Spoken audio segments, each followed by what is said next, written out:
guys, so welcome to my channel again, and today I'm just going to be showing you, this is inspired by Dream on Maz, one of my favourite horsey YouTubers, and yes, I need a haircut, and I'm going to be showing you some essential things that you would probably need if you were a regular horse rider. So I've been riding for about a year now, and then I've been riding more than 1 year, but I had to stop in between because I wanted to. But when I was little, I had my very first lesson. I think I was about 7, and I really enjoyed it. And it's only until now that I've started riding at a new school. So let me see if I can set the lighting up. That's better. So basically, what I'm going to be doing today is, like I said, things that you would need if you was going to ride. Okay, so first of all, a little disclaimer. If it's your first time riding or you're only having a few lessons, you don't need to go out and buy all this stuff. Trousers are okay as long as they don't have like buckles on them and stuff. I wouldn't advise leggings because 1, they can be see-through, and 2, the saddle is really slippery. Like, it's leather, so your bum may slide a bit if you don't wear the correct trousers. Wellingtons I would say are okay, but never Ugg boots or anything. But the Wellington has to have a heel, and I actually got a lot of questions on that. And the reason why it needs to have a heel is because that stops your foot slipping through the stirrup iron. But if you had like an Ugg boot which don't have heels, then it will just slide straight through. And anyway, Ugg boots kind of big, so they wouldn't fit through the stirrup. So you have to check with the Wellingtons. My school provides riding boots. All schools will provide hats. It's essential. Not everyone is going to have a hat, so it's a must that schools have riding hats. Not all of them are going to have boot hire, but mine do, and it comes in short boots, long boots, chaps and stuff, so it's okay. So yeah, that's just a little disclaimer. You don't need to go out and buy this stuff just because I'm saying. It's just I was inspired by Dream on Maz to do this, so thanks, Maz. Okay, so let's get started. So I'm going to start with the most important thing. This is the most important bit of your kit that you will need if you are going to ride. I think it's back here. Yep, it's back here. You will need a riding helmet. So this is my Chas Owen one. It's a velvet one. It's mostly used for dressage, but sometimes I'll use it for normal riding. Some schools don't allow these. Mine didn't at first. But sometimes if you do dressage and shows and stuff, they'll allow it. Some schools might not allow it because of the just the basic lack of padding and stuff. But if you're doing jumping like I was, I had to change my hat, so I would recommend a Champion, which is a really good hat. It's got loads of padding, and first time I fell off, I didn't feel anything, so it was okay. But yeah, mine has a chin strap that doesn't come off, it just like buckles in. So if you have short hair, just like me, I look kind of ugly when I ride. And if you have a long hair, always put it in a plait or a tail. Never put it in a bun because it can like stop your hat from doing what it's designed to do. So yeah. And I guarantee you, we all have our little after riding hair. So yeah, this is one of the essential things you will need. Okay, item number 2 is completely optional, but I totally recommend this, and they are riding gloves. So these are mine, and they have gel in them, so you don't have to get like proper riding gloves. I haven't even opened mine yet because I just got some new ones, but yeah.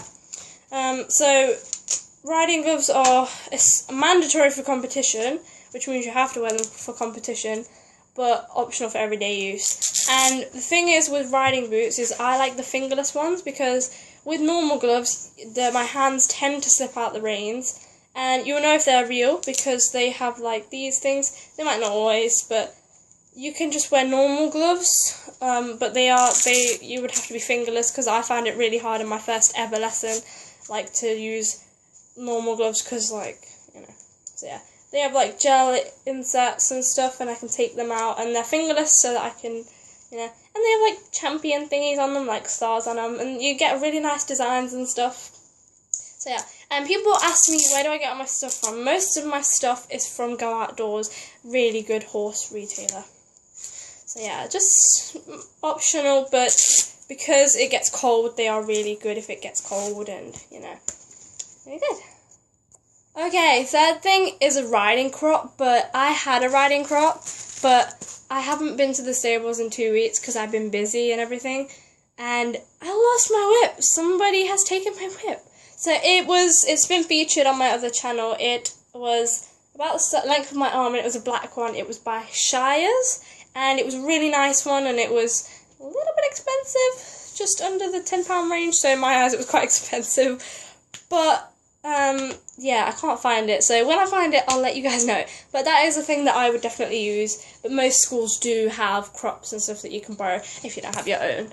Okay, now just moving on to fashion, I would suggest that because I already had this, I had this when I went on holiday because it reminded me of horses. I would recommend getting a gillet, because if you look around, most horse riders wear gillets because they're fancy, they're nice, and most of all they're armless, so you can just pop it on and it keeps you warm.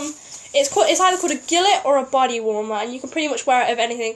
You can wear your body protector on the top or a body protector underneath or whatever. But they're really good, and they have pockets and they don't flap and everything, and it's much more efficient to me than a hoodie, so I definitely recommend getting a gillet. And if not, just go out and just grab a jumper or something. This is my one. I only wear it when it's hot. It's got horses on it.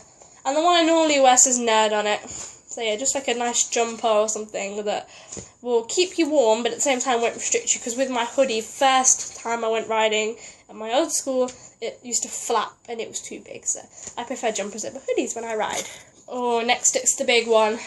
In my eyes, this is completely essential. I can't go riding without these, but in everyone else says it may not be essential. It's totally your choice. So these are jodhpurs. I only have the beige ones because I'm really boring and my parents don't like spending money on it. I'm just kidding. But they have the knee pads, and they're designed not to have a seam on the seat or near the knees, and that's just to help you when you ride. They're for comfort when riding, I suppose. They do look good and they make you look a bit more professional. I got mine. I'm not sure how much I got mine for. The label's somewhere. I think it was £6 or over £6. I'm not quite sure. I got them quite a long time ago. They're just Harry Hall ones, and most of them will have belt thingies, and I have like a little belt that goes with it. And they have a zipper and stuff, but I would rather they had pockets. So you can get jodhpurs with pockets, which is really good, but mine didn't come with pockets. So yeah, places I recommend for jodhpurs, I got mine from Go Outdoors, or there's Hacked Off, Happy Hoof, whatever. Just some websites that you can find on Facebook and stuff. So these are not mandatory, but they do offer more comfort when riding, and they are pretty great, actually. Yay, jodhpurs. Okay, this is my favourite thing. You'll probably need a backpack. Yes, mine has a horse on it. So the reason I bring a backpack is because I don't really like carrying my hat around. And most people will have like grooming kits and they put stuff in their grooming kit. You can do that, or you can put your grooming kit in a bag. I don't have one yet, but I'm waiting to get one very soon. But anyway, this is my bag. It's really sturdy, and it's got a pocket, a big front pocket and a large thingy. It's really spacious. It's got padded shoulder thingies and stuff, and it has a horse on it, so yeah.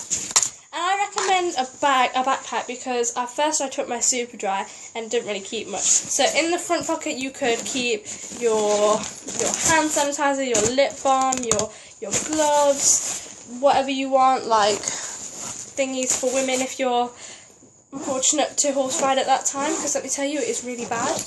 And in a big pocket, big pack bit, you can keep your jodhpurs, your jumper, and the hat will fit in nicely. There we go, the hat's right in there.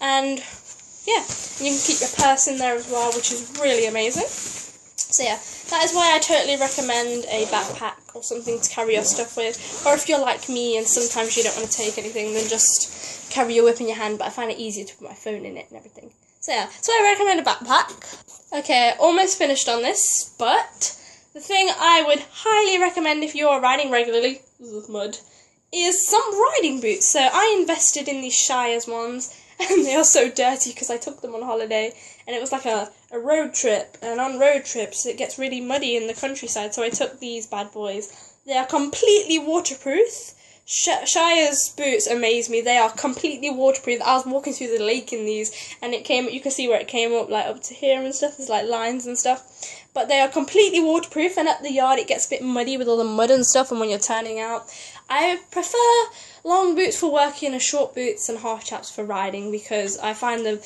big boots to be a little bit restrictive. So I'm going to tell you the truth. Riding gear does not come cheap unless you are trading it, which is okay, but you always have to check that it's safety checked and that it is the right thing to wear. So mine has the BES heart thingy inside because it's been safety tested. And the boots as well. And the reason why I recommend boots over Wellingtons is because if a horse steps on your foot, it hurts. I've had done it twice in my whole lifetime. And they protect you from injury and stuff. And when you fall, they just protect you and stuff. So yeah. So that is it for my video here. I really hope you enjoyed it. And happy horse riding!